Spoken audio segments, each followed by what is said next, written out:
Ce matin, les auditions conduites dans le cadre de notre mission d'information « Création, diffusion et acquisition des connaissances », comment l'intelligence artificielle transforme notre éducation et notre culture. Et nous réunissons ce matin des représentants de ce que l'on appelle communément l'écosystème EdTech, c'est-à-dire du numérique appliqué à l'éducation. Je remercie donc pour leur présence Mesdames Aude Blankert-Guénaud, présidente, et Oriane Ledroit, déléguée générale d'EdTech France. Madame Catherine de Vupillière, vice-présidente chargée de la recherche, et Jean Baillet, vice-président chargé des relations institutionnelles de l'Association française des industriels du numérique dans l'éducation et la formation, AFINEF, voilà. Et monsieur Guillaume Leboucher, fondateur de l'Institut l'IA pour l'école. Merci de votre présence. Vos organisations, qu'elles relèvent de la représentation d'intérêts des entreprises actives dans ce domaine ou du secteur associatif, défendent une vision raisonnée, voire optimiste, de l'introduction du numérique dans l'enseignement et plus largement dans les apprentissages. Votre point de vue nous intéressera alors que notre mission se penche plus particulièrement sur les effets de l'intelligence artificielle dans ces domaines. Les technologies qui en relèvent s'inscrivent-elles dans la continuité du numérique éducatif ou constituent-elles une rupture? Première question. Plusieurs des personnes auditionnées par notre mission ont en tout cas témoigné des bénéfices attendus de l'IA générative, avec notamment la perspective d'une plus grande personnalisation des apprentissages qui vous permettrait d'offrir à chaque élève des cours, des exercices, des corrections adaptés à son profil. À cet égard, il nous sera probablement utile que vous nous exposiez quelques cas d'usage innovants, qu'il s'agisse d'enseignement primaire, secondaire, mais également supérieur, qui fait partie intégrante du périmètre de nos travaux. Pour avantageuse qu'elle puisse être, l'introduction de l'IA générative dans les apprentissages, et a fortiori au sein de l'institution scolaire, ne va pas non plus sans risque. Bonjour. Elle interroge en tout cas en profondeur le fonctionnement de l'école. Comment concilier l'usage de ces outils avec la place de l'enseignant? Comment garantir que cette utilisation ne débouche pas sur une délégation croissante des tâches aux assistants IA et en définitive sur la perte de certaines compétences, voire sur des facultés cognitives? La formation sera peut-être à cet égard, la formation des professeurs notamment, sera peut-être à cet égard une piste dont pourra nous parler M. Guillaume Leboucher au nom de son institut l'IA pour l'école. Pour aborder ces sujets, et avant de laisser Madame la rapporteure Céline Calvez vous poser des questions qu'elle a préparées à votre intention, je vous cède la parole pour 5 minutes à peu près par organisation, enfin par organisation, par organisme. Donc vous avez la parole en appuyant sur le bouton rouge. Merci. Madame Ledroit. Merci Monsieur le Président, Madame la rapporteure. Je vais faire une courte présentation d'EdTech France et je céderai la parole ensuite à Aude Blankert-Guénaud qui présentera ce qu'elle fait. Et je pense que c'est un cas d'usage très intéressant pour la Commission. Et ensuite, je me permettrai de vous présenter la conviction qu'on a chez EdTech France. EdTech France est l'organisation de référence de la filière française des technologies éducatives. On fédère aujourd'hui 450 entreprises françaises. Il faut avoir en tête que l'écosystème français, c'est le plus grand écosystème en Europe. Et donc, on peut en être fier. La filière française de la tech, c'est aujourd'hui environ 500 entreprises, 15 000 emplois et 1,6 milliard d'euros de chiffre d'affaires consolidé. C'est une étude qui remonte à 2024, et on est en train de la mettre à jour. Je vous en ferai part en juin. Et donc, on regroupe des entreprises qui développent des technologies pour l'éducation, donc l'enseignement scolaire, l'enseignement supérieur, la formation professionnelle, la formation tout au long de la vie.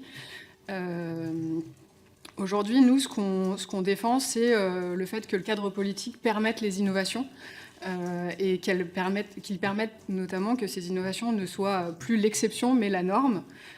Et on défend une école qui forme de manière raisonnée mais assumée au et par les technologies. C'est intéressant que vous ayez en tête que les EdTech, ce sont aussi des entreprises qui forment aux technologies, pas que par les technologies. Aude, je te cède la parole. Monsieur le Président, Madame la rapporteure, je suis Aude Blankert-Guénaud, je suis donc la présidente de EdTech France et la fondatrice de Plume. Et je suis également professeure de lettres modernes, puisque j'ai enseigné pendant 14 ans les lettres modernes dans la cité de Beauregard, donc dans l'Académie de Versailles. À ce titre, j'ai été particulièrement confrontée à la diversité des profils de nos élèves et aux difficultés croissantes que les enseignants rencontrent pour mener leur mission d'apprentissage républicaine, au service de la fraternité et de l'égalité républicaine. Plume, c'est un assistant d'écriture qui permet aux élèves d'être positionnés sur les différentes compétences d'apprentissage, ce qu'on appelle un profil scriptural. Et fort de cette connaissance du moteur d'IA qu'on a développé avec le CNRS, eh bien, on est en capacité de développer des parcours d'apprentissage sur mesure qui permettent, au bout seulement de cette activité, d'augmenter à la fois le niveau en lecture, mais aussi en écriture de nos élèves, au moins de 40%. Donc en fait, notre solution est éprouvée par le CNRS et présente des résultats et un rapport d'impact tout à fait intéressant, au point que c'est Plume qui développe les modèles d'apprentissage pour les évaluations nationales et notamment pour le test de positionnement. Pourquoi je détaille ce point ? Parce que c'est très important de comprendre à quel point les outils du numérique éducatif sont au service de la fraternité et de l'égalité entre nos jeunes citoyens. L'apprentissage de l'écriture, mais aussi la lecture, sont des apprentissages extrêmement inégalitaires. Il faut avoir en tête que 20% des élèves qui sortent de CM2 sont en difficulté en expression écrite. 20%, c'est absolument énorme. Et aujourd'hui, on a besoin d'outils quand on est un enseignant pour mener à bien notre mission d'enseignement d'une façon qui soit efficiente, documentée et qui soit également dans un cadre éthique satisfaisant. Voilà. Et dans ce cadre-là, Plume remplit une des missions que le ministère de l'Éducation nationale lui a confiées au travers différents marchés. Voilà.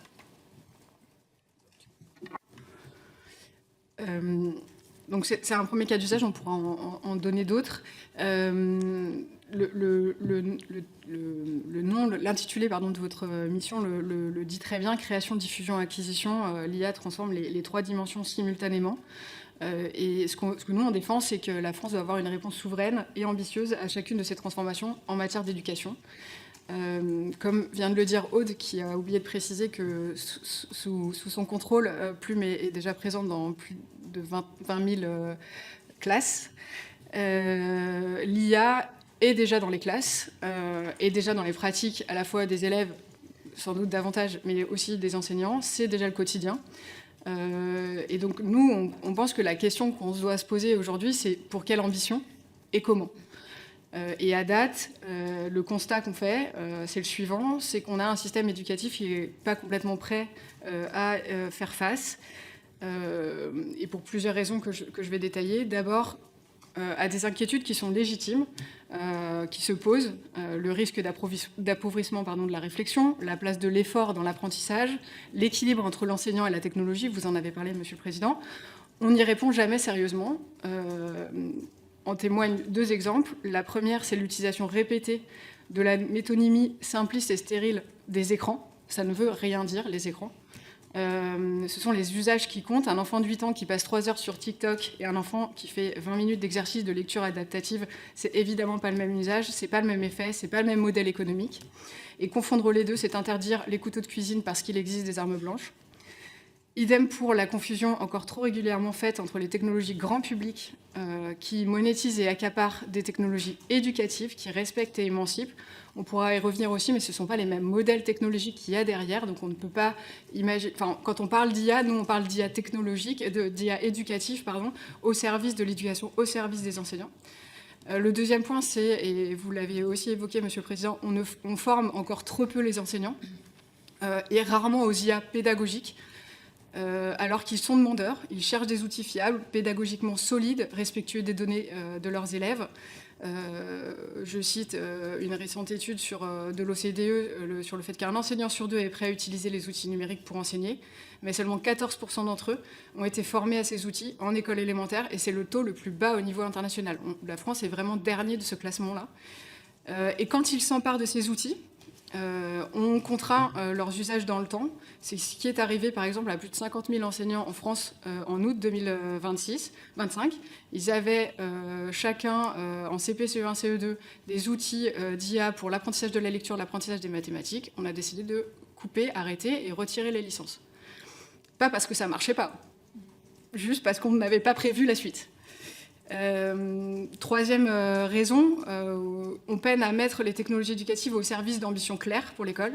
Est-ce qu'on veut prioriser la performance des apprentissages? Est-ce qu'on veut prioriser la réduction des inégalités, la meilleure prise en charge des élèves à besoins particuliers? Nous, personnellement, on a du mal à le savoir et donc on ne met pas nos outils au service de ces ambitions-là. Et enfin, un dernier sujet qui, je crois, est primordial dans le débat et la réflexion qui est la nôtre aujourd'hui, c'est la question de la souveraineté. La France aujourd'hui se fait hésitante alors qu'on est au plein milieu de l'élaboration des standards des apprentissages par les technologies. Et l'hésitation, ça laisse la place aux géants étrangers qui ont une force commerciale et marketing inégalée. Donc nous, ce qu'on propose de faire ensemble, c'est vraiment de prendre acte déjà que malheureusement, on a une école qui décroche. On a un niveau des élèves en mathématiques qui a chuté de 40 points depuis 2000. On a 20% des élèves de CM2 qui n'ont pas le niveau attendu en français. On a 140 000 élèves qui décrochent sans diplôme chaque année. On a plus d'1 million d'élèves qui ont des besoins particuliers. Et évidemment, les technologies éducatives, elles ne sont pas une réponse miracle. On ne dira jamais l'inverse, personnellement je dirais jamais l'inverse, mais en revanche elles sont une des rares réponses qui est disponible, qui fonctionne et que nous contrôlons. Quelques chiffres sur l'impact, Aude en a parlé sur Plume, mais il y en a d'autres. Les élèves de CP progressent entre 4 à 6 semaines plus vite dans l'apprentissage de la lecture grâce à une application d'intelligence artificielle, et les bénéfices sont encore plus probants pour ceux qui rencontrent le plus de difficultés. Un élève dyslexique accède enfin au sens d'un texte grâce à une synthèse vocale permise par l'IA. Un enseignant de primaire identifie en 30 secondes les élèves qui ont décroché grâce à un tableau de bord de données de suivi de ses élèves. Et aujourd'hui, enfin, un enseignant économise 30% de temps de préparation des cours sans perte de qualité. Tous ces chiffres-là sont des études scientifiques prouvées, ça ne sort pas de mon chapeau. Et donc, ce que je vous disais tout à l'heure en présentant l'écosystème EdTech français comme le plus grand écosystème européen, on a cette chance, on a cet écosystème-là. Et donc, on pense que finalement, la France doit choisir d'offrir à ses élèves, à ses enseignants, le meilleur de sa propre technologie, une technologie qui leur ressemble, ancrée dans les valeurs, respectueuse évidemment de leurs données, au service de leur réussite, et non pas d'importer les modèles des autres. Et c'est ce choix ambitieux que EdTech France invite à faire ensemble pour que l'école française redevienne ce qu'elle a toujours su être, un modèle. Merci. Merci beaucoup, madame. Bien. La parole est à monsieur Bayet ou à madame de Villepière, quand vous allons vous faire un propos liminaire à 2 voix. Avec un préambule, on va essayer de respecter les 5 minutes que vous nous accordez pour laisser la place aux questions ensuite. Et puis, remercier les membres de l'association Afinef qui ont contribué à la préparation de cette audition.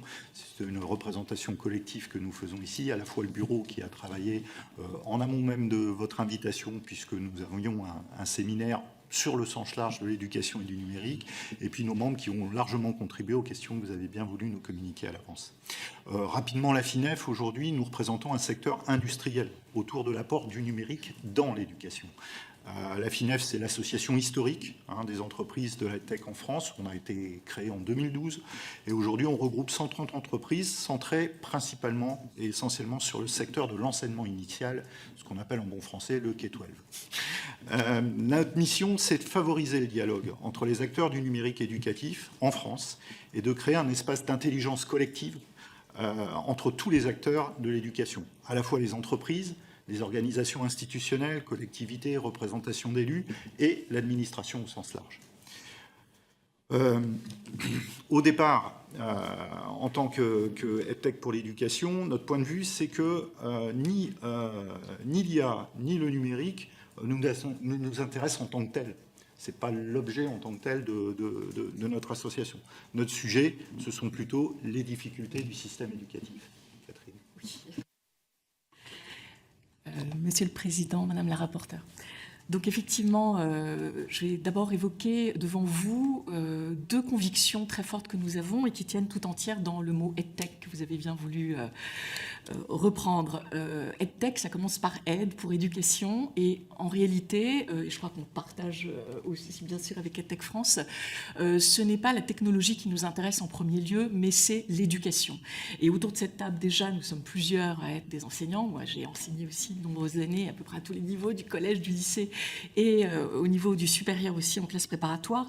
Et donc effectivement, ce sont bien les enjeux de l'éducation qui nous intéressent, les difficultés, les challenges, comme on dit, en bon français là aussi, que rencontre l'éducation nationale en France, qui concernent évidemment les élèves à besoins particuliers, mais beaucoup plus largement, ça a été rappelé, les résultats quand même de pire en pire, si on peut dire, aux études internationales, à PISA, à TIMSS, à PIRLS, et avec quelque chose qui est inquiétant au regard effectivement de notre passé éducatif en France. Et dans ces lieux, je pense que c'est important de le rappeler. Ce qui nous intéresse aussi, évidemment, c'est les conséquences de ça, c'est le décrochage scolaire, il en a été question, qui est à la fois désastreux pour les citoyens, mais aussi en termes économiques. Hein. On le sait très bien qu'il y a un coût, en fait, qui est évalué à peu près à 340 000 € tout au long de la vie par élève décrocheur. Il suffit de faire la multiplication par le nombre qu'a donné Madame Ledroit. Voilà, exactement. Et ça donne un chiffre assez astronomique. L'ascenseur social qui est bloqué, qui a des conséquences politiques majeures, on le sait, en France, mais on le sait aussi à l'international. Et puis, des questions plus pointues peut-être, mais par exemple la question des filles, et des sciences et des mathématiques en particulier, qui a déjà été pointée, qui a donné lieu à un plan communément appelé le plan Born, mais en effet qui correspond à un enjeu majeur. Donc ça, c'est vraiment notre souci premier, et je crois que l'ensemble des entreprises de EdTech ne sont pas des marchandes, ce sont d'abord des gens, des hommes, des femmes qui sont fondateurs parce qu'ils ont été enseignants, on l'a vu, ils ont des parents enseignants, voilà. Donc c'est vraiment notre premier sujet. Le deuxième sujet, évidemment, il a aussi été abordé, c'est que dans des périodes troublées, hein, comme celles qui sont les nôtres, bien sûr qu'il faut être mesuré, qu'il faut prendre acte des dangers, des précautions, mais il faut avoir aussi des convictions fortes. Et ça a été rappelé, mais je vais le rappeler peut-être sous un autre angle, celui de la recherche. En effet, il y a aujourd'hui des preuves que le numérique apporte quelque chose, notamment face à la massification de l'enseignement. Ça donne l'occasion quand même aux enseignants de pouvoir faire leur travail et non pas de les empêcher de le faire ou de les remplacer. Vous avez parlé de personnalisation, on aura sûrement l'occasion d'y revenir. Moi, quand j'ai commencé à enseigner, il fallait faire de la différenciation pédagogique. J'avais une seule classe, je l'ai fait 3 mois, et pour 3 groupes d'élèves, et c'est un travail phénoménal. Aujourd'hui, il y a autant de parcours à faire que d'élèves. Et là, la technologie peut aider. Et donc, vous avez reçu le 19 janvier Pierre-Yves Oudéier, qui est chercheur à l'INRI à Bordeaux, avec qui nous, par exemple, nous travaillons, mais au-delà de nous, il y a un certain nombre de EdTech qui travaillent directement avec la recherche et qui l'appliquent à l'éducation. Vous avez reçu aussi Daniel Andler, qui a créé, donc je crois que c'était au mois d'avril, et qui a créé le département d'études cognitives à l'École normale supérieure. Et donc, ces chercheurs ont pu exprimer le fait que oui, pour eux, malgré les précautions, bien entendu, qu'il fallait prendre, il y avait une véritable opportunité à saisir justement à travers ces éléments-là. Et opportunité qui est documentée en amont par la recherche, hein, d'où l'importance de s'appuyer sur cette recherche, mais aussi en aval, et il a déjà été question d'études d'impact. À la FINEF également, il y a de nombreux EdTech qui mènent des études d'impact de manière scientifique. L'impact, ce n'est pas les usages, ce n'est pas un impact à l'audimat, il ne faut pas confondre les deux, sinon ça se saurait depuis très longtemps. Non, c'est vraiment un impact mesuré scientifiquement, et là, c'est quelque chose sur quoi on peut s'appuyer. Des études d'impact ont pu montrer, par exemple, qu'en utilisant des logiciels de personnalisation, qui ne sont pas forcément avec de l'IA générative, on aura sûrement l'occasion de revenir sur cette multiplicité nécessaire aujourd'hui des technologies à hybrider. En fait, par exemple, les groupes expérimentaux avaient progressé 2 fois plus vite que les groupes contrôle, par exemple dans des modules concernant les fractions, et que les filles avaient progressé 4 fois plus que les garçons, pouvant rattraper les garçons. Donc ce sont des opportunités à saisir, et bien sûr que dans des périodes comme celle que nous traversons, il faut être vigilant, mais en même temps, il ne faut pas avoir peur. Moi, je viens de la recherche en littérature, j'ai 18e de formation, mais j'ai beaucoup travaillé aussi sur le XVIe siècle. Et je pense souvent qu'il y a une parenté très proche entre maintenant et la Renaissance. Quand on partait à l'autre bout du monde, grâce aux technologies nouvelles, on n'était pas sûr que c'était bien sécure, mais on savait qu'il y avait des choses à faire. Et je crois qu'il faut qu'on ait aujourd'hui cette audace. L'école, elle est là pour être audacieuse. Éduquer, ça veut dire ex ducere. Et ex ducere, c'est sortir du chemin, c'est permettre à des élèves, à des professeurs, d'emmener des élèves hors de l'endroit où peut-être leur destinée les amenait. Et je crois que c'est ça notre mission. Donc je vais laisser Jean continuer sur ce que nous proposons, parce que là aussi nous avons des propositions, mais je pensais bon de rappeler ces deux convictions, l'éducation avant tout, et la technologie est une opportunité que nous devons saisir en France. Voilà. Merci Madame. Monsieur Bayet. Oui.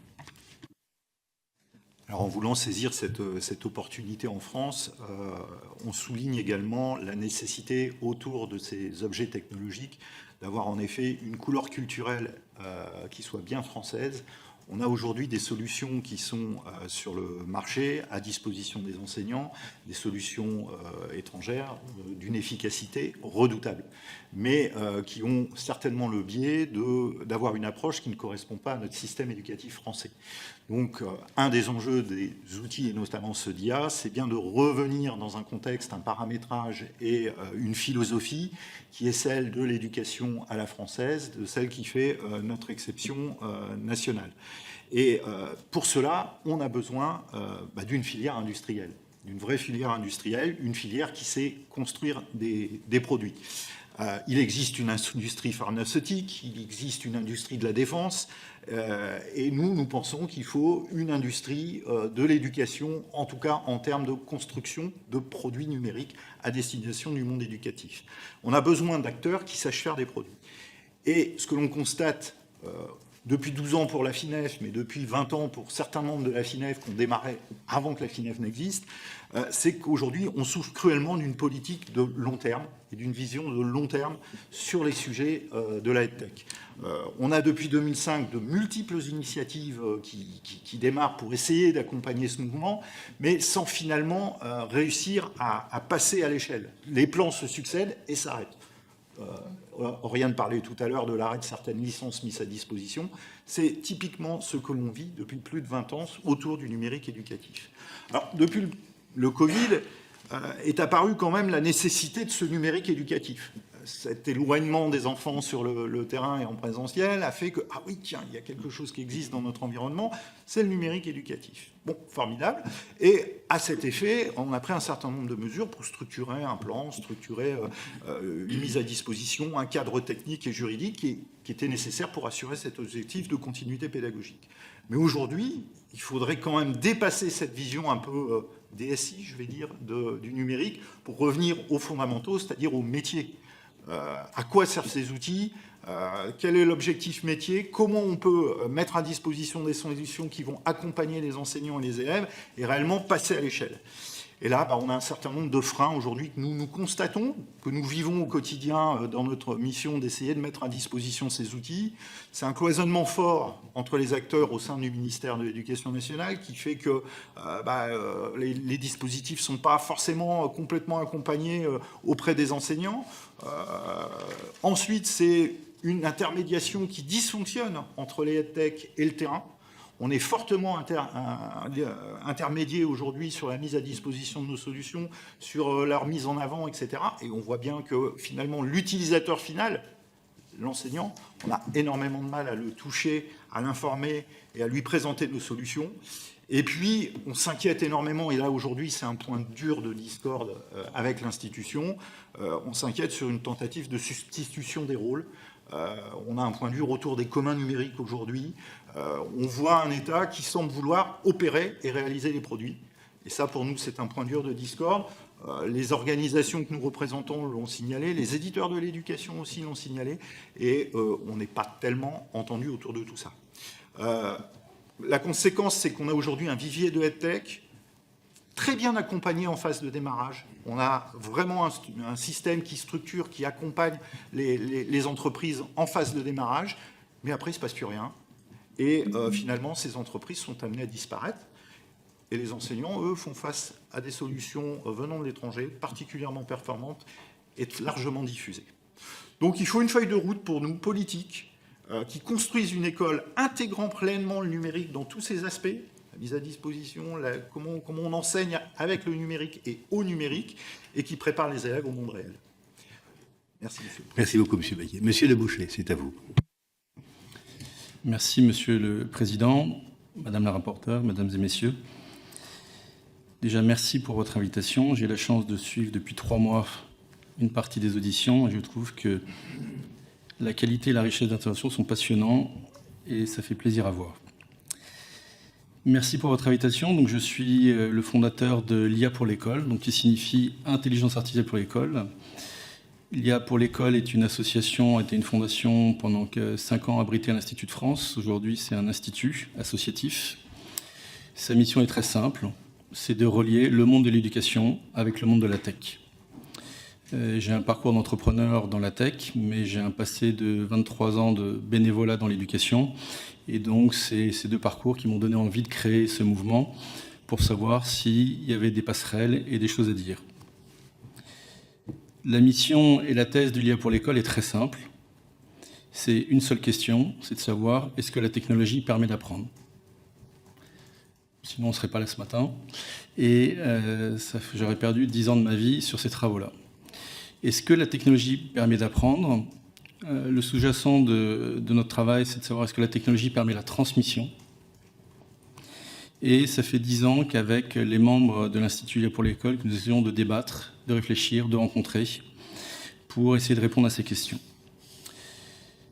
Notre action, elle est très simple, faire de l'innovation, comprendre tous les acteurs de la tech mondiale, y compris de la tech française, autour de ce sujet-là.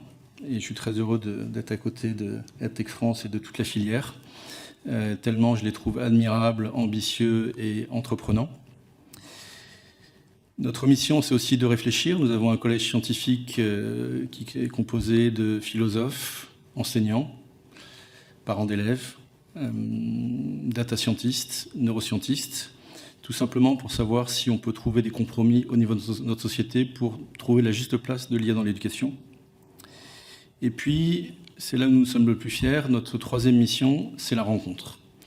Depuis 10 ans, nous avons mené environ 250 interventions dans les établissements scolaires, sans en faire la publicité. On va là où on nous appelle.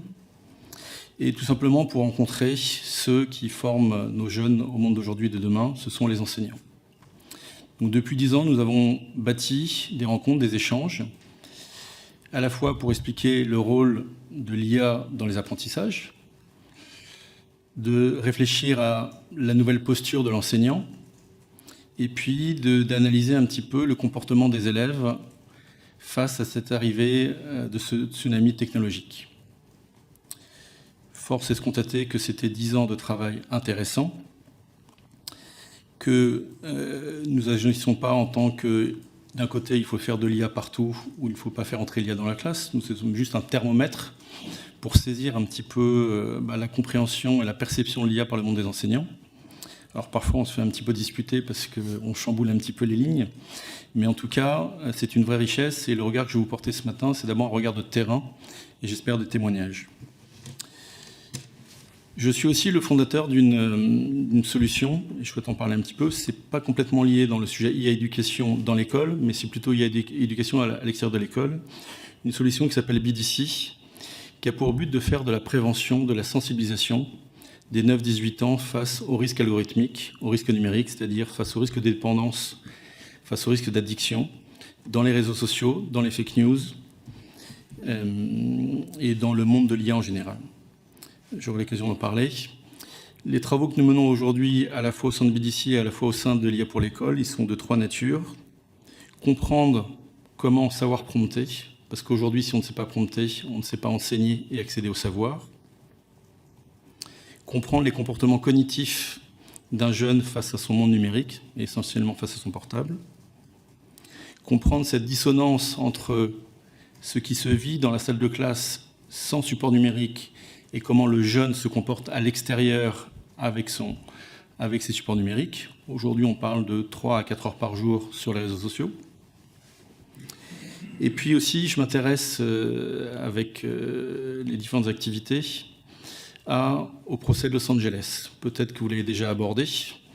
Le procès de Los Angeles, alors effectivement, ça n'influe pas directement dans la manière d'enseigner, d'utiliser l'IA générative pour enseigner. Néanmoins, ça permet de comprendre, encore une fois, le monde des jeunes aujourd'hui. Le procès de Los Angeles, c'est tout simplement la condamnation il y a un mois des big tech américaines, Alors je crois, pour être précis, Google avec YouTube, Instagram avec Meta. TikTok a choisi de transiger avec la plaignante. Snapchat a transigé. Et qu'est-ce qu'a montré ce procès de Los Angeles? C'est que finalement, les grands acteurs américains, de la big tech américaine, qui travaillent dans ce qu'on appelle l'économie de l'attention, manipulent les algorithmes au détriment de la capacité cognitive de nos jeunes. Pour ma part, c'est un des plus grands procès qui s'est ouvert. Ce procès est né à partir de la plainte d'une plaignante de 23 ans qui leur a dit écoutez, j'ai 23 ans, je suis dépressif, j'ai des pensées suicidaires et peut-être que c'est à cause de l'usage, de l'utilisation des écrans, des réseaux sociaux dans ma vie d'adolescente. Il semble, et le verdict l'a confirmé, que la justice américaine a constaté que la manipulation de l'algorithme faisait partie des pratiques de ces big tech américaines. Je fais ce lien-là du procès de Los Angeles avec notre sujet du jour, parce que je sais que vous avez appelé votre commission IA générative. Pour moi, en tant IA tout court, l'IA générative n'est qu'une partie du sujet. Dans l'IA, on peut voir à peu près une trentaine de métiers. Moi, je suis un expert du machine learning, de l'apprentissage machine, et qu'il faut savoir discerner derrière les couches d'usage tout le travail algorithmique qui est fait. C'est pour ça que c'est très dur, d'un côté, de parler d'un terme générique, intelligence artificielle, et de voir la diversité des modèles mathématiques de calcul que nous avons aujourd'hui. Dernier point aussi, je m'intéresse aussi, alors vous avez compris que j'ai une passion pour les enseignants que j'ai le plaisir de rencontrer, mais on doit s'intéresser aussi à une école sans professeur. Peut-être qu'on vous a déjà parlé lors des auditions, vous avez déjà vu les initiatives de Alpha School, de Mackenzie Price, avec des agents autonomes, donc qui sont des agents développés par l'IA générative. Ça fait partie de nos travaux, et donc je serais heureux d'en parler avec vous. Merci beaucoup. Donc, les propos liminaires étant terminés, je passe la parole à Madame la rapporteure pour les questions. Merci Monsieur le Président, merci pour vos propos liminaires. Vous l'avez déjà abordé, c'est la place des entreprises de l'EdTech. On sait nombreuses dans ce pays. Je voulais qu'on revienne dessus pour vraiment voir comment elles se situent par rapport aux autres acteurs européens ou extra-européens. On a une existence, vous nous avez dit, voilà, on a 500 entreprises qui interviennent dans le numérique éducatif. D'après vous, lesquels développent en particulier des outils d'intelligence artificielle, ou finalement c'est l'ensemble de ces entreprises qui est basé sur l'intelligence artificielle? J'aimerais aussi qu'on puisse venir un peu plus dans la technique et qu'on puisse se dire, est-ce que d'après vous les entreprises EdTech font-elles leur fonctionnement sur des modèles d'IA générative généraliste? Est-ce qu'elles développent elles-mêmes des modèles? Est-ce que c'est possible de pouvoir le faire? Comment on les adapte? Comment on en fait des systèmes et comment on les adapte aux usages éducatifs? En gros, on a envie de savoir quelle est la part de ce qui est de l'invention et de l'innovation. Est-ce qu'on peut le faire sans avoir à se fonder sur des modèles existants qui peuvent être des modèles d'origine étrangère? Comment vous travaillez avec le corpus des données?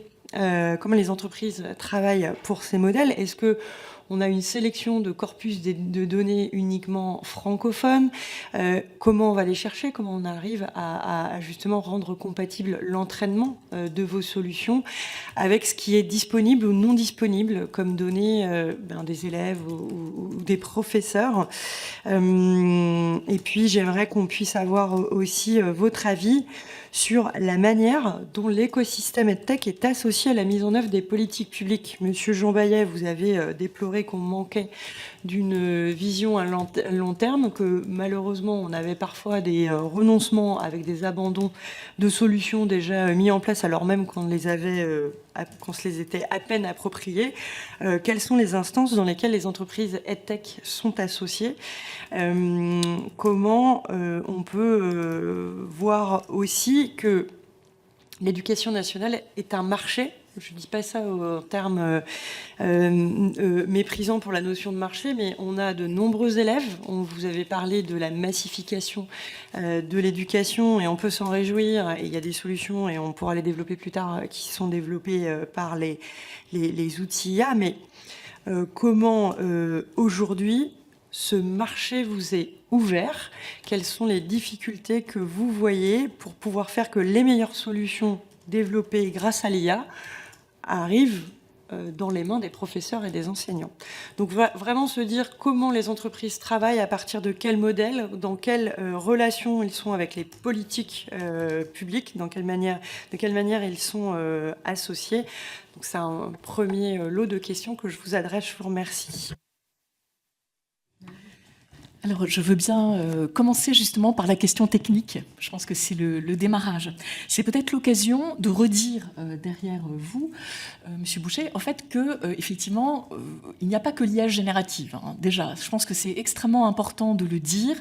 Il y a un certain nombre de techniques d'IA qui ont pu être utilisées bien avant l'arrivée de l'IA générative et son explosion hein, et le caractère spectaculaire évidemment qu'elle revêt dans des solutions EdTech.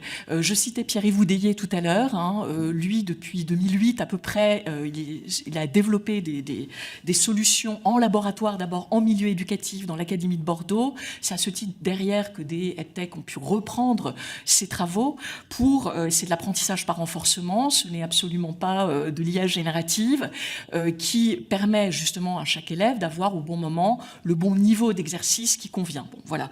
Donc d'abord, multiplicité des techniques qui fait que il va falloir prendre en compte que c'est dans l'hybridation, il va falloir sans doute un petit peu sortir du mirage de l'IA générative, hein, qui montre aussi ses limites.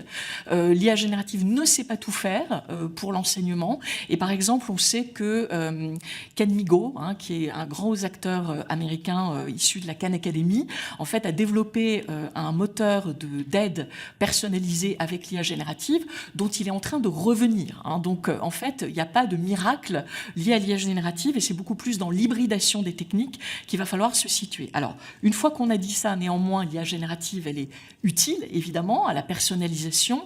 J'évoquais Ken Migo à l'instant. Je pense que Plume, vous avez aussi des choses qui vont dans ce sens-là, d'après ce que j'ai compris, de pouvoir aider un élève. Hein, l'élève se retrouve face à un exercice et là, l'IA générative doit pouvoir l'aider à mieux comprendre, à avoir un feedback personnalisé, à avoir des indices.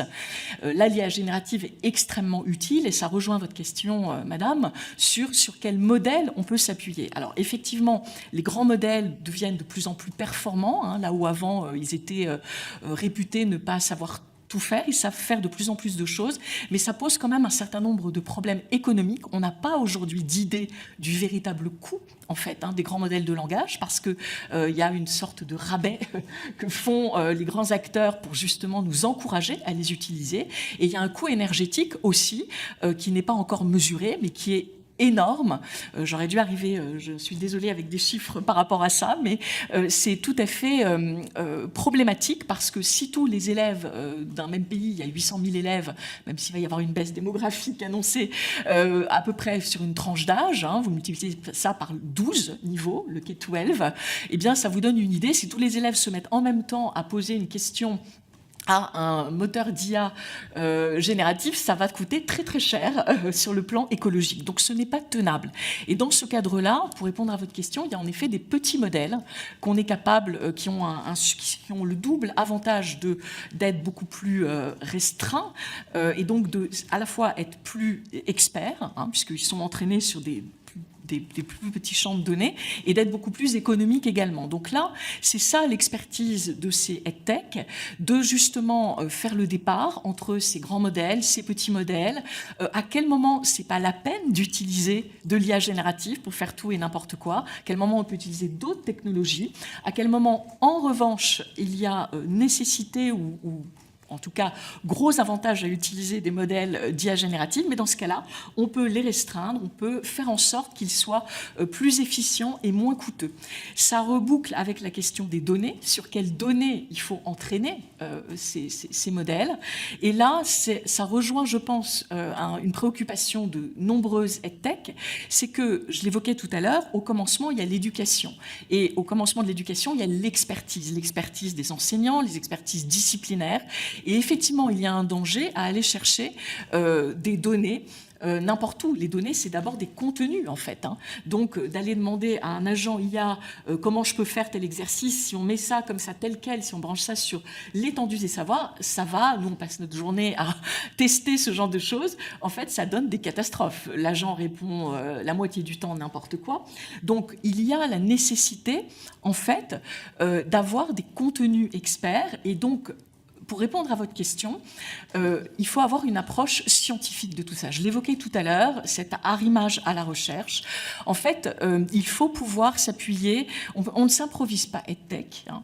Il y a quelques apprentis sorciers, mais la plupart d'entre eux ne le sont pas. S'appuyer sur la recherche, c'est une valeur sûre, parce que justement, il y a dans le monde académique, hein, à l'international, justement des acteurs de la recherche qui s'interrogent sur ces questions-là. Comment obtenir, comment proposer ce qu'on appelle des datasets experts. Hein. À l'heure où je vous parle, mon équipe est en train de soumettre, dans une grande conférence internationale qui s'appelle NeurIPS, la deadline est aujourd'hui à midi, donc effectivement en train de soumettre un dataset expert, justement, basé sur les sciences cognitives, comment l'humain apprend, les mathématiques, etc.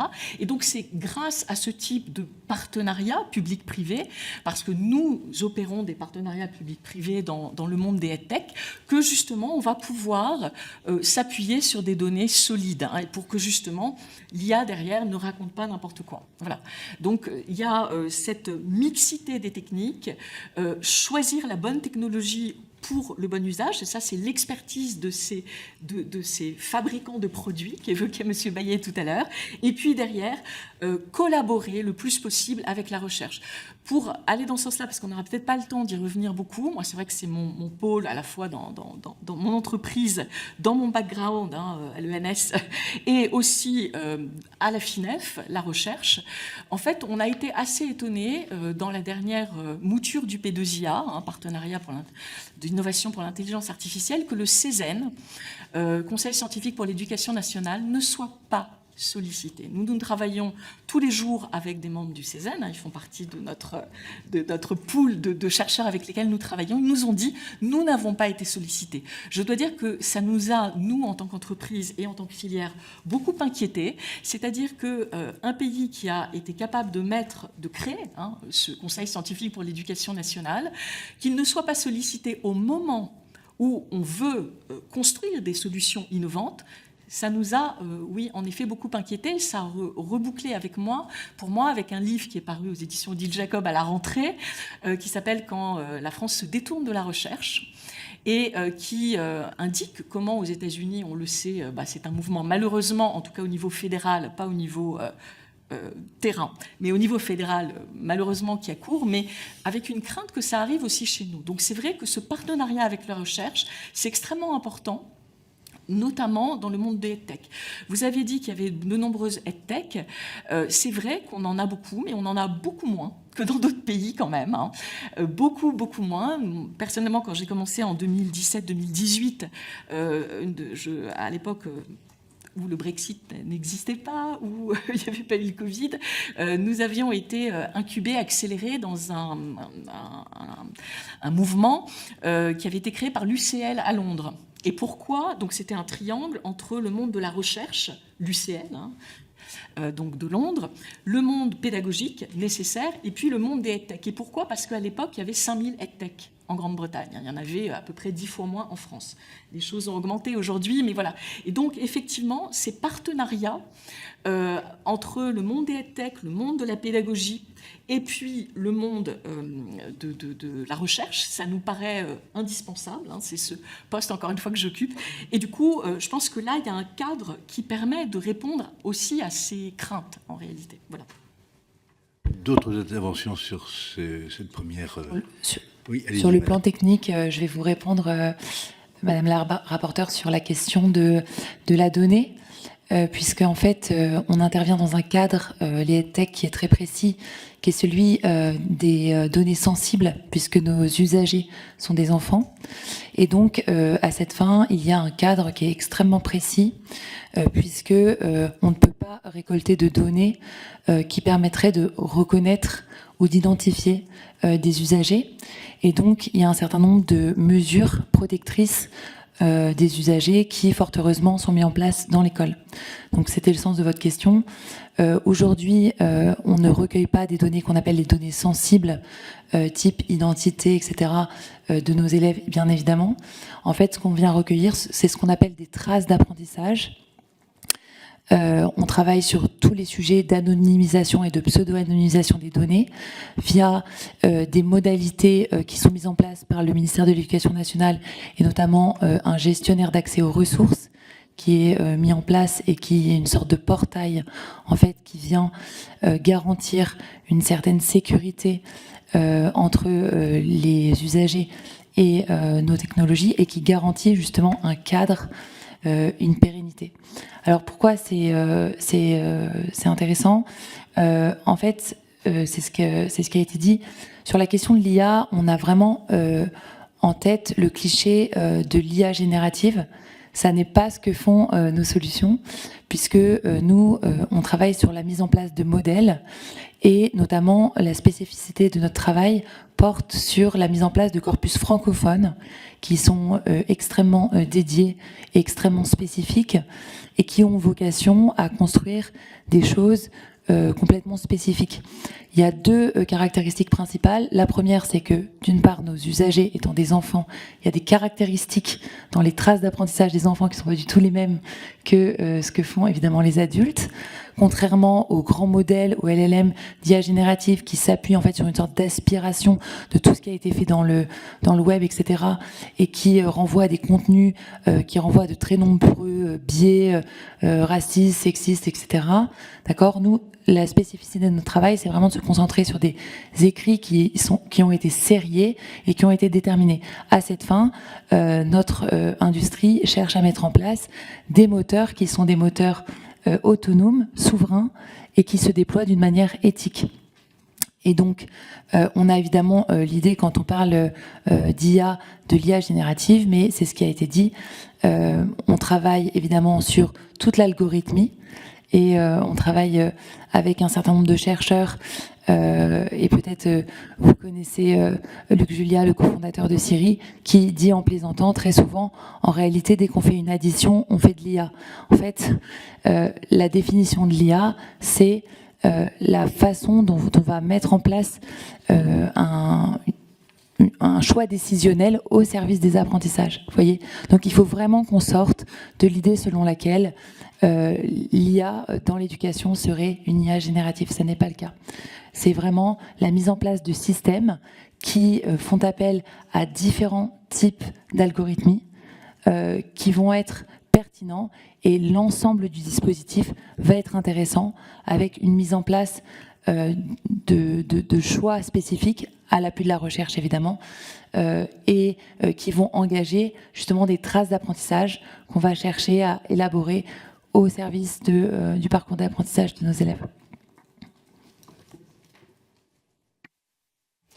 Il existe aujourd'hui une multiplication d'outils. Si je prends l'exemple de Plume, vous disiez tout à l'heure que c'est présent déjà dans 20 000 classes. On a envie de savoir comment on y arrive justement, enfin, au-delà des performances de l'outil dont vous nous avez dit quelques chiffres, voilà, une accélération de 4 à 6 fois de l'apprentissage de la lecture, mais comment on arrive à se retrouver dans 20 000 classes ? Qui est décisionnaire pour s'approprier l'outil et le mettre dans sa classe ? Est-ce que c'est au niveau d'un établissement ? Est-ce que c'est au niveau du professeur ? Quel est aussi le modèle économique sur lequel sont basées l'introduction dans ces 20 000 classes de la solution Plume ? Alors, donc moi, donc, comme je vous l'ai précisé, je suis enseignante de lettres modernes. J'ai beaucoup travaillé donc, depuis 2018 sur les sujets de l'écriture. Et la première chose qu'on a cherché à faire, c'est travailler une interface qui soit compréhensible par les élèves, ce qui est vraiment un choix très, très compliqué. Faire une UX pour des enfants, c'est très compliqué. Donc ce qui a prévalu à tous nos choix, c'est vraiment ça. On a connu une très forte accélération pendant le Covid, avec un modèle économique qui était initialement basé sur de la gratuité, puisqu'en fait, j'étais encore enseignante à cette époque-là. Donc j'ai quitté l'éducation nationale après. La société Plume ne repose pas sur un modèle exclusivement adressé à l'éducation nationale, parce que sinon j'aurais un petit peu de mal à payer mes salariés. Et en fait, on a un modèle qui adresse à la fois le B2C, donc les customers, les grands comptes, où en fait on travaille on construit un modèle où on vend des coffrets pour les grands comptes, la Fnac, etc. Voyez, et donc qui est complètement décroché de l'école. Sur le modèle économique qui est en relation avec l'école, on a remporté un marché qui s'appelle le marché TNE, sur lequel Plume, sur l'ensemble des solutions présentes, c'est-à-dire une cinquantaine de solutions représentent 67% de l'usage. Donc on a eu vraiment un leadership assez important sur ce marché. Pourquoi ? Parce qu'en fait, on avait déjà développé des usages importants. En fait, les usages préexistaient, vous voyez, au marché. Et quand on a été lauréat de ce marché, en réalité, les usages existaient déjà et les enseignants, eh bien, avaient déjà connaissance de la solution, savaient s'en emparer. En ce qui concerne notre modèle économique, puisque comme l'a dit Madame Ledroit, ces marchés connaissent malheureusement des alternoiements qui fragilisent fortement notre secteur. Eh bien, la plupart de nos solutions, elles sont appelées en fait à aller démarcher chaque établissement, et donc chaque établissement pour le primaire, donc les mairies, pour les collèges et donc les départements, et pour les lycées, donc les régions, eh bien, sont appelés à faire des choix, ce qui évidemment complexifie considérablement la commercialisation de nos solutions. Je vais me permettre de compléter, et ça répondra d'ailleurs le premier jeu de questions que vous avez posé sur la question du marché et du lien au ministère. Schématiquement, il y a eu 2 temps dans le numérique éducatif, et nous, on appelle à un 3e temps. Il y a eu le temps plan tablette, c'est-à-dire qu'on a considéré qu'il fallait donner des outils numériques aux enfants. C'est un plan qui a été assez critiqué a posteriori, parce qu'en fait, il n'y avait que les tablettes et que en fait, derrière, ni formation, ni accompagnement des contenus, etc. Mais qui a eu le mérite de donner quand même accès à des équipements numériques à des enfants et parfois dans des familles qui n'en avaient pas. Il y a eu au moment du Covid et post-Covid, où on a compris que c'était la continuité pédagogique qui était permise par des outils numériques. Il y a eu un investissement de l'État autour du fait d'aller chercher des contenus, des solutions EdTech au-delà des équipements numériques. Et donc, on a eu des sommes d'argent qui ont été affectées au développement d'outils numériques type d'application de l'apprentissage de la lecture, des mathématiques, etc., dans le cadre des plans d'avenir, d'investissement d'avenir.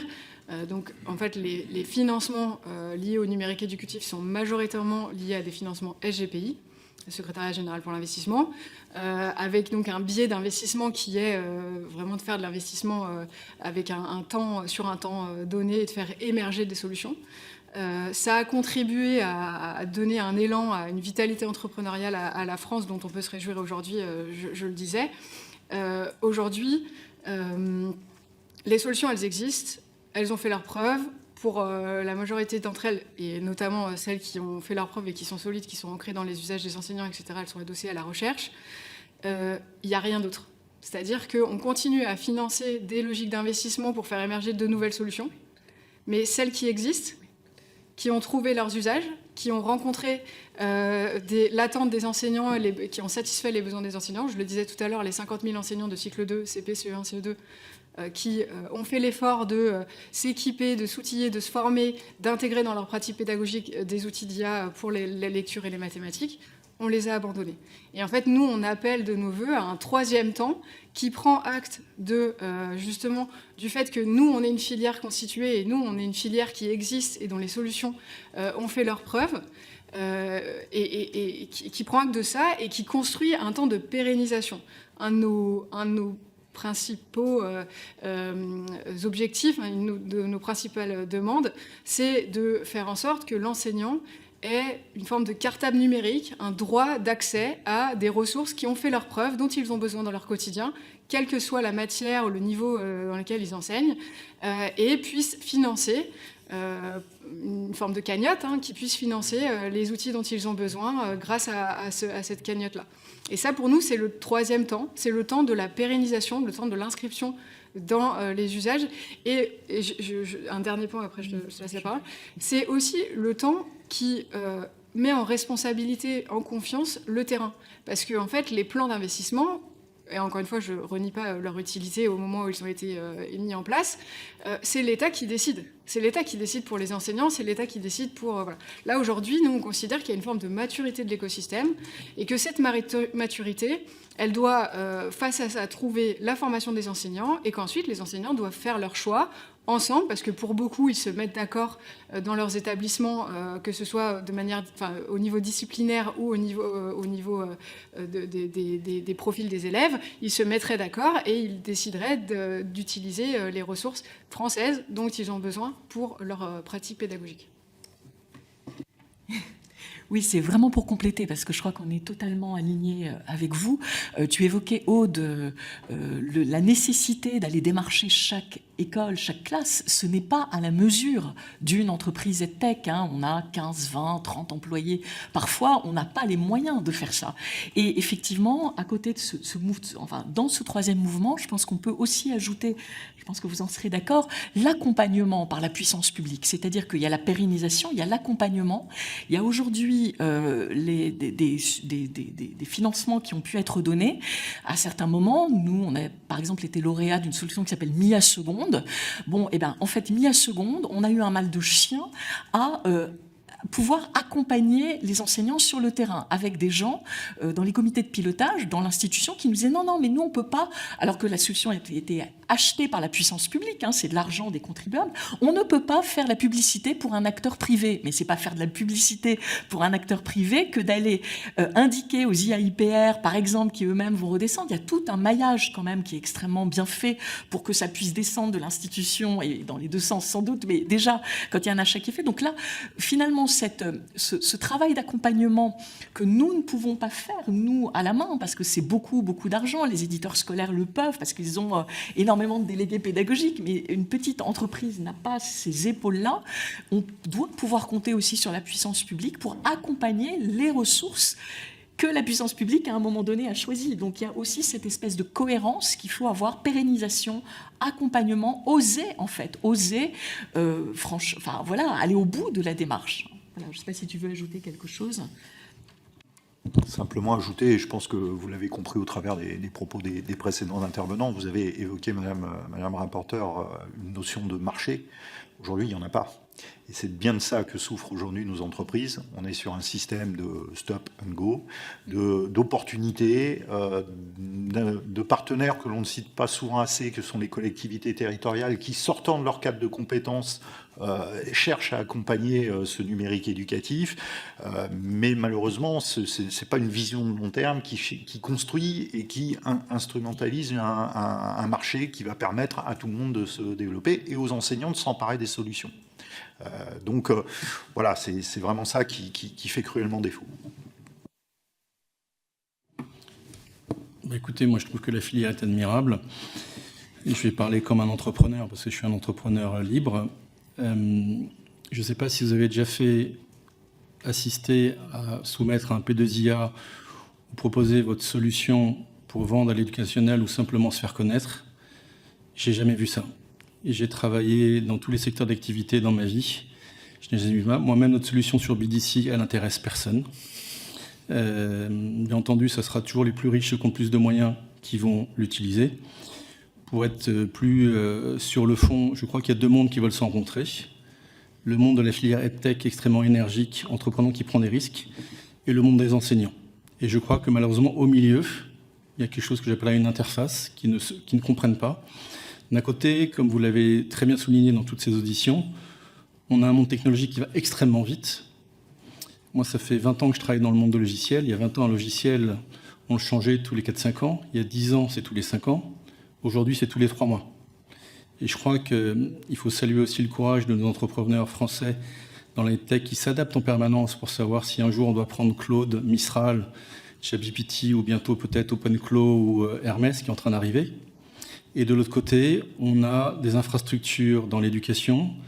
Je crois que j'ai du mal à expliquer en fait ce qui se passe. Moi, ça fait 1 an et demi que j'essaye de présenter les services de notre solution à l'éducation nationale.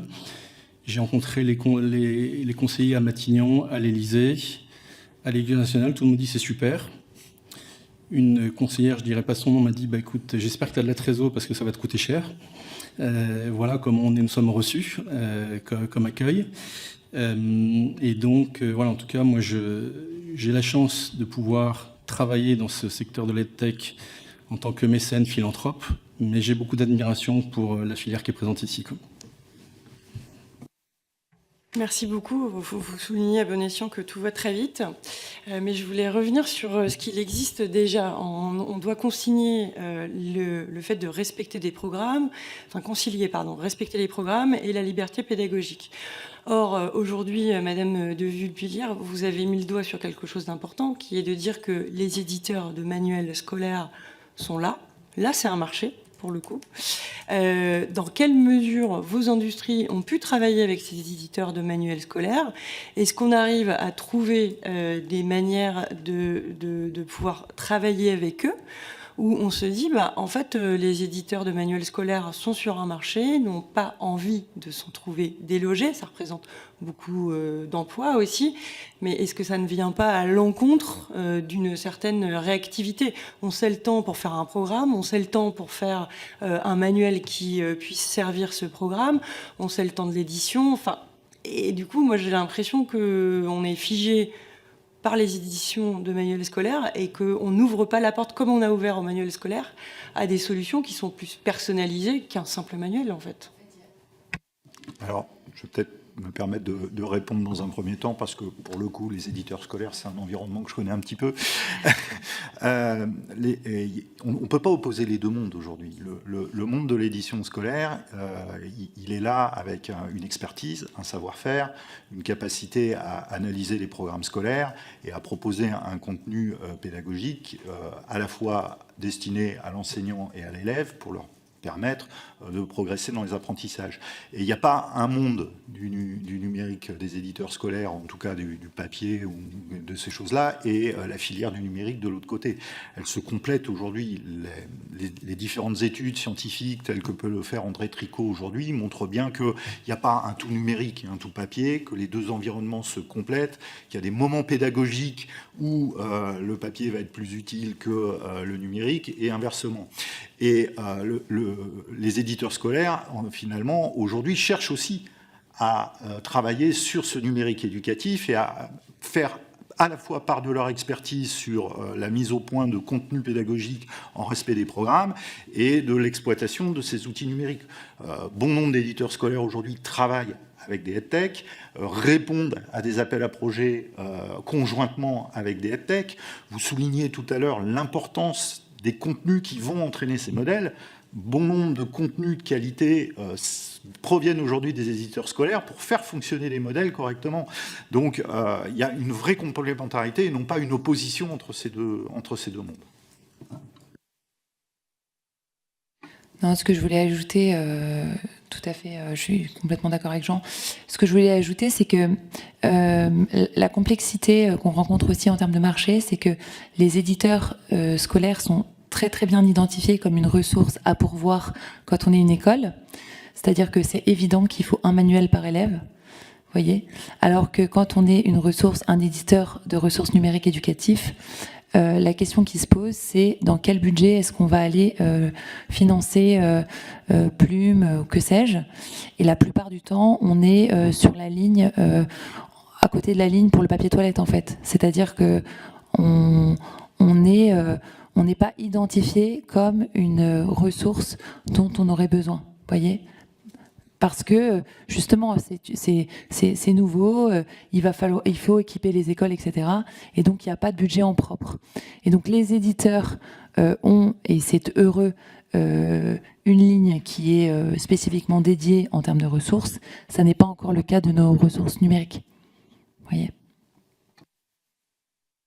Merci. Alors, si on devait pouvoir penser ressources numériques au-delà de ce qui est aujourd'hui dans les lignes d'achat, je reviens sur l'idée du cartable numérique qui puisse regrouper des solutions numériques françaises et qui puisse être mis à disposition des enseignants. Quelle est votre évaluation de ce que pourrait représenter cet investissement à l'échelle de l'ensemble des enseignants de l'éducation nationale, voire du supérieur? Comment mettre à disposition ce cartable numérique et accompagné par des formations et pour que l'enseignant soit libre de choisir la solution qui se concilie le mieux avec sa façon d'enseigner, mais aussi avec les besoins de ses élèves. Quel est le rôle des entreprises, de ceux aussi qui sont responsables de la formation des enseignants? Quel est le rôle aussi de l'auto-formation et de sa reconnaissance avec ces outils? Comment pourrait-on mettre en place cette hypothèse de cartable numérique? Alors, peut-être déjà le fruit de l'expérience, parce que des expériences de ce type-là, de mise en place d'un cartable numérique qui permet aux enseignants de s'emparer d'un certain nombre de ressources et de les utiliser, force est de dire qu'on en a eu un certain nombre déjà qui se sont succédés. Donc je dirais que d'un point de vue création, mise à disposition d'un environnement de type cartable numérique, on a presque toutes les solutions qui existent déjà aujourd'hui sur étagère. Et l'expérience passée de choses réalisées, on peut parler du plan numérique Châtel, on peut parler plus récemment de territoire numérique éducatif. En gros, on a les éléments techniques et l'expérience de mise à disposition, de diffusion qui est là, qui est présente. Donc, je dirais ça, s'adosser aujourd'hui sur ce que l'on a déjà fait plutôt que d'essayer de réinventer l'eau chaude, c'est peut-être un gain de temps qui serait pas non négligeable. Ensuite, sur la mise à disposition et la capacité pour l'enseignant ensuite d'avoir un droit de tirage sur telle ou telle ressource et de la mettre en œuvre dans sa classe et avec ses élèves. Là encore, les dispositifs qui ont été mis en place jusqu'ici tirent un petit peu les fils des façons de l'aborder. Là où on a un point un petit peu d'achoppement aujourd'hui, c'est toujours sur la connaissance de ce catalogue, de l'exhaustivité de ce qui peut exister, pourquoi telle solution plutôt que telle autre, pourquoi. Et là, je pense qu'il faut faire confiance à l'expertise des enseignants aussi. Peut-être que là, l'intelligence artificielle peut peut-être aider aussi sur la mise en avant des solutions, hein. C'est pas impossible, mais une fois ceci fait, il faut faire confiance à l'enseignant qui va utiliser tel outil plutôt que tel autre, parce que dans sa pratique de classe, aujourd'hui, elle correspond à sa situation pédagogique. Et je rappelle que là-dessus, nos enseignants travaillent avec de l'humain. La réalité d'une année scolaire n'est pas la même forcément l'année suivante. Et on a le droit peut-être de changer d'outil d'une année sur l'autre.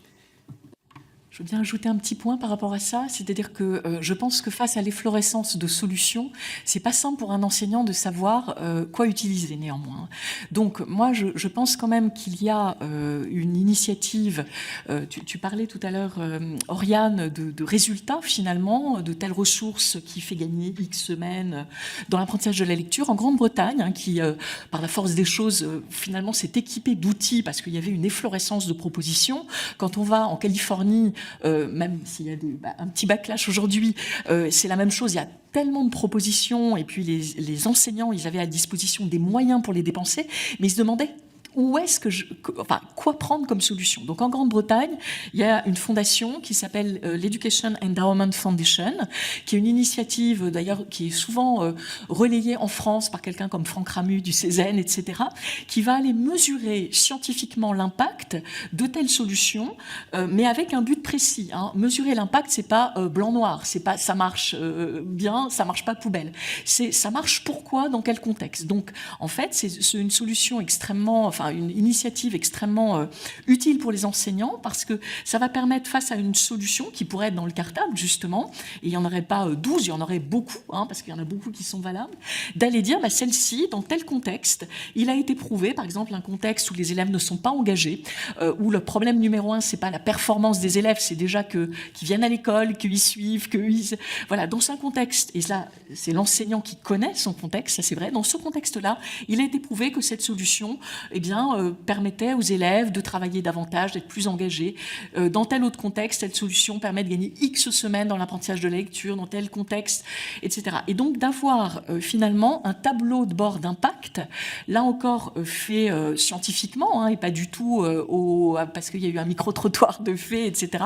Ça se mesure, vraiment, on a des outils de mesure aujourd'hui qui sont tout à fait utilisables, et donc d'avoir en effet quelque chose qui aide les enseignants, parce qu'il faut croiser l'expertise, l'enseignant c'est comme un artiste peintre en fait, il doit avoir des outils de qualité à sa disposition pour faire derrière son tableau, qui est sa classe, mais il ne faut pas, je crois, croire que tout seul il va savoir dénicher parmi les 10 000 offres celle qui lui convient. Il y a besoin là de s'appuyer sur d'autres relais en fait.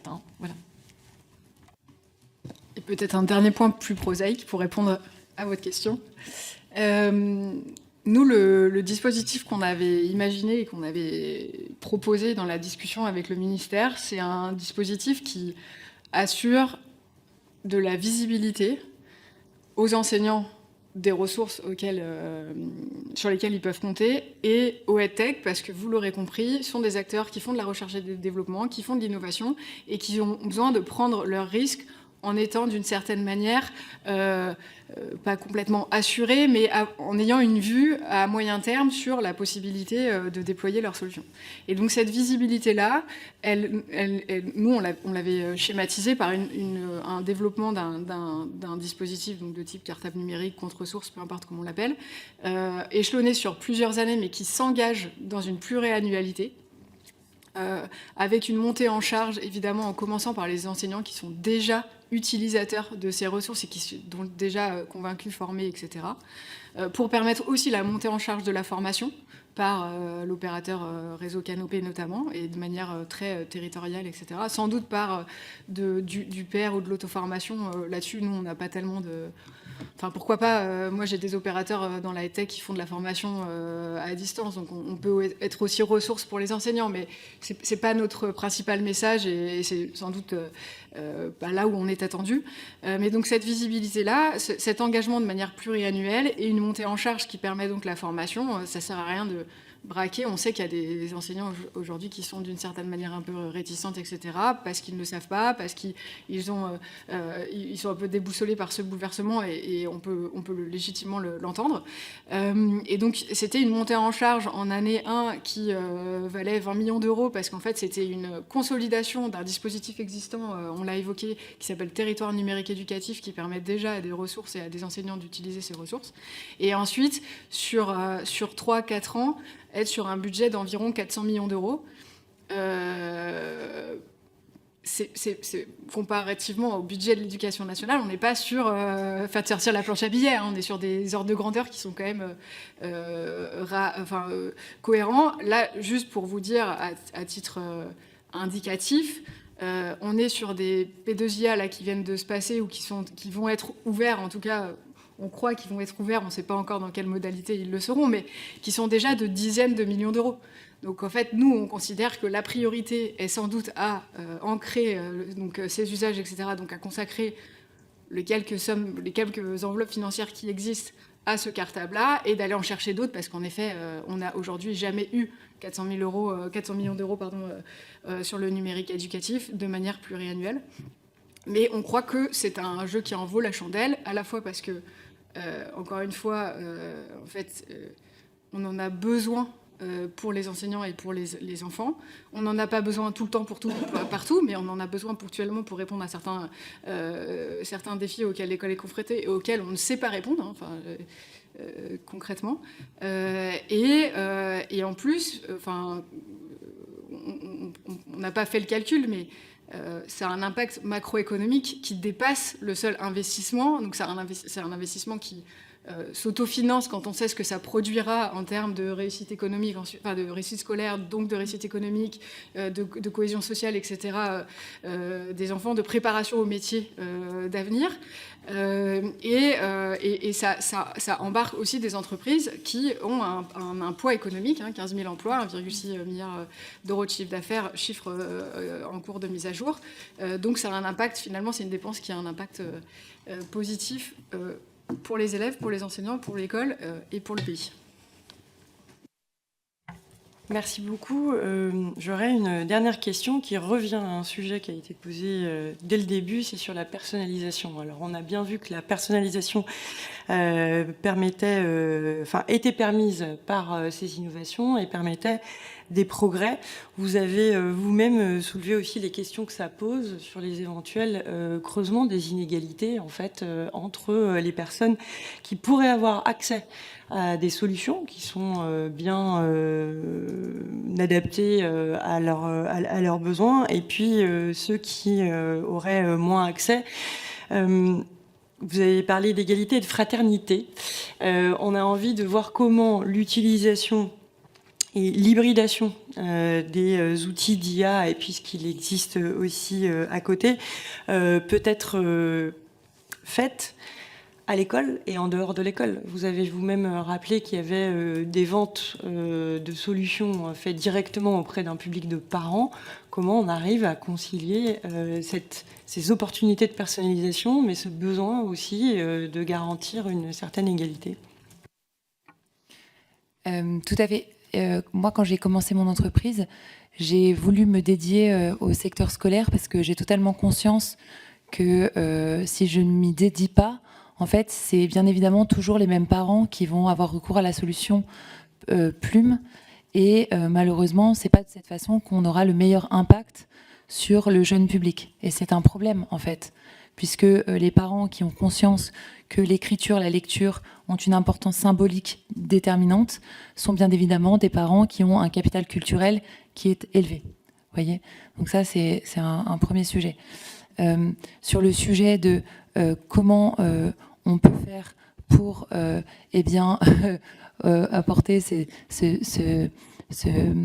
notion de fraternité, en fait, il faut bien comprendre que le numérique éducatif, là où il a le plus d'impact, c'est sur des populations qui sont les plus fragilisées. Aujourd'hui, il y a 10% de nos lycéens qui sont des publics allophones, c'est-à-dire des enfants qui ne parlent pas français. Voyez, on a 10% également de publics qu'on appelle des publics empêchés, c'est-à-dire des enfants qui ou ont des troubles des apprentissages, ou ne peuvent pas aller à l'école, ou pour de diverses raisons n'ont pas accès aux apprentissages. Donc c'est un énorme problème. Il y a vraiment ce sujet de la disponibilité de l'éducation dans toutes les situations. Voilà.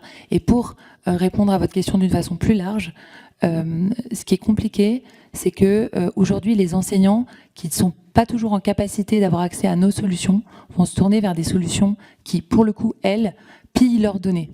Donc en fait, on est en train d'ouvrir la boîte de Pandore à des entreprises qui, elles, sont vraiment sans vergogne en train d'aller chercher toutes les données de nos utilisateurs et qui s'en saisissent pour nourrir des algorithmes qui sont dans une stratégie de captation de l'attention.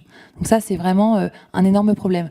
On rencontre une difficulté à accéder au marché, alors même que les solutions qui ne sont pas respectueuses du cadre contraignant de la CNIL, et c'est heureux, en fait, ne le sont pas. Donc, par dépit et parfois par désespoir, nos enseignants se tournent vers des solutions qui leur proposent de la gratuité parce qu'en fait, monétisent leurs données.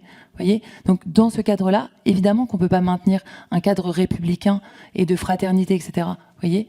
C'est vraiment un problème. C'est un problème, de marché, en fait. C'est un problème de cadre.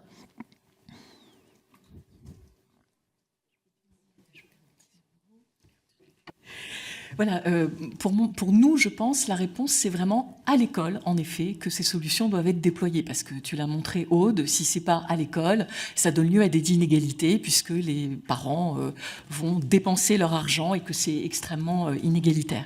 Si on regarde un petit peu à l'étranger ce qui se passe, par exemple à Singapour, Singapour a un plan pour l'éducation depuis des décennies, on le sait, c'est un rocher, donc ils se sont dit on a zéro ressource, notre seule ressource c'est l'humain, donc ils ont investi massivement. Et en effet, pour eux, il y a un cadre là politique en fait très fort qui est très volontariste pour aller justement déployer dans toutes les classes ce type de solutions et de donner les moyens. De l'autre côté, parce que la question des devices, comme on dit, peut se poser. Nous, par exemple, on travaille beaucoup avec l'Afrique pour l'instant. Donc, il y a la Banque mondiale qui va aider un certain nombre de pays africains, mais main dans la main avec eux, à déployer ces solutions dans un cadre technologique parfois assez rudimentaire. Donc, en réalité, on voit bien que si on fait le choix que c'est à l'école, alors là, ça va donner accès au plus grand nombre. Et dans ce cadre-là, je rejoins ce que tu disais, Aude, on a des études documentées qui montrent aujourd'hui que, contrairement peut-être aux idées reçues, l'usage par les élèves du numérique et de l'IA en particulier ne creuse pas les écarts. Ça, au contraire, ça les comble. Nous, par exemple, on a pu mettre en place des métriques internes qui montrent que si on prend les 15% d'élèves les plus faibles au départ, en fait, on les voit progresser bien davantage dans la ressource que ceux qui étaient dans le champ médian. Et les études d'impact qui ont été menées en Afrique et en Côte d'Ivoire, pour ne pas la nommer, vont dans ce sens-là aussi. Donc, en fait, ce n'est pas un levier d'inégalité, mais il faut là encore qu'il y ait une volonté politique, que ce soit bien dans l'école. Il y a une tendance aujourd'hui qu'on peut entendre, non mais il faudrait que le numérique ça soit à la maison, en dehors de l'école. Mais en fait, ça n'est pas fait pour remplacer l'enseignant, c'est fait pour l'aider et il peut s'en saisir vraiment pour l'utiliser en classe. Il ne faut pas s'imaginer que l'usage en classe c'est 8 heures sur 8, pas du tout. Et dans ce cadre-là, c'est un levier d'égalité supplémentaire avec des vrais progrès qui peuvent être établis. Moi, je voudrais quand même aussi peut-être mentionner, parce que je viens d'où je viens, donc voilà, dans tous les sens du terme, en ce moment, pas à l'instant, mais ce printemps, Philippe Aghion a invité Joël Mokyr au Collège de France. Et Joël Mokyr, vous le connaissez peut-être, c'est un historien de l'économie. Il réfléchit aux raisons pour lesquelles, à la fin du XVIIIe siècle, la révolution industrielle, elle a eu lieu en Europe et pas en Chine, alors que les technologies étaient aussi importantes en Chine. Et sa réponse, elle est politique. Il dit, Joël Mokyr et Philippe Aghion dans la foulée, que c'est parce que finalement, il y avait un contexte politique polycentré. C'est parce que justement l'Europe, elle était diverse, qu'il n'y avait pas la croyance versus un système extrêmement autocentré, évidemment, en Chine. C'est parce qu'il y avait cette pluralité, ce partage, cette gouvernance autre à laquelle on appelle justement, que ce soit pas peut-être une DNE toute seule qui décide d'un certain nombre de choses, mais qu'il y ait justement cette confiance dans le système économique. C'est autour de ce polycentrisme que réside, d'après Joël Mokyr, je vous recommande La culture de la croissance comme lecture, que réside le succès en fait, le fait que ces innovations qui étaient présentes dans les deux continents aient pu advenir dans l'Europe des Lumières et donc aient pu donner la révolution industrielle en Europe. Bon, c'est quand même un des enjeux et on est là pour porter nous la voix d'une filière qui, comme vous l'avez dit, existe, a fait ses preuves déjà, montre qu'elle est utilisée, qu'elle a de l'impact et nous on attend en fait d'avoir ce cadre autour qui lui fasse confiance, qui cherche à pérenniser, qui cherche à accompagner. Voilà, je crois que c'est un petit peu ça notre voix assez générale, je crois, autour de cette table. Et je ne veux pas avoir le mot. Non, merci beaucoup, mesdames et messieurs, pour vos contributions à notre réflexion. Nous avons été, Mme Calavez et moi, impressionnés par la profondeur de vos réflexions et puis par votre engagement. Monsieur Le Boucher disait que vous étiez admirable, c'est un point de vue que nous partageons. l'EdTech, manifestement, enfin, l'écosystème, comme vous dites, est bien présent, il est très dynamique, il offre des solutions à portée de main. Et donc, vous parliez de renaissance, c'est un des mots que je retiendrai de vos interventions. Renaissance de l'éducation par et grâce aux technologies numériques, pédagogiques. L'autre notion, c'est pas une notion, c'est plutôt un concept psychologique que je retiendrai, c'est le mot hésitation et il concerne malheureusement l'État. C'est-à-dire que manifestement, vous êtes l'arme au pied, vous avez tout ce qu'il faut pour aider les professeurs, mais ça bloque quelque part. Et ça bloque dans le système éducatif. Et c'est tout à fait déplorable. Nous aurons l'occasion prochainement de rencontrer les autorités, même les ministres, je crois bien. Nous leur poserons des questions à ce sujet-là, car il n'est pas normal que cette situation perdure. C'est absolument, nous prenons du retard, et vous avez raison. En effet, les professeurs n'attendront pas éternellement. Ils vont aller sur le marché libre, où c'est bien gratuit et bien américain, et ils feront ce qu'ils ont à faire avec ces produits-là, au risque évidemment d'une perte de souveraineté. Ça peut leur paraître lointain quand ils préparent un cours, enfin, ça peut être ça pour finir. Bien, en tout cas, mille merci, n'est-ce pas? Si vous avez des compléments, n'hésitez pas à les envoyer à nos administrateurs, ils seront les bienvenus. Bonne fin de journée, merci.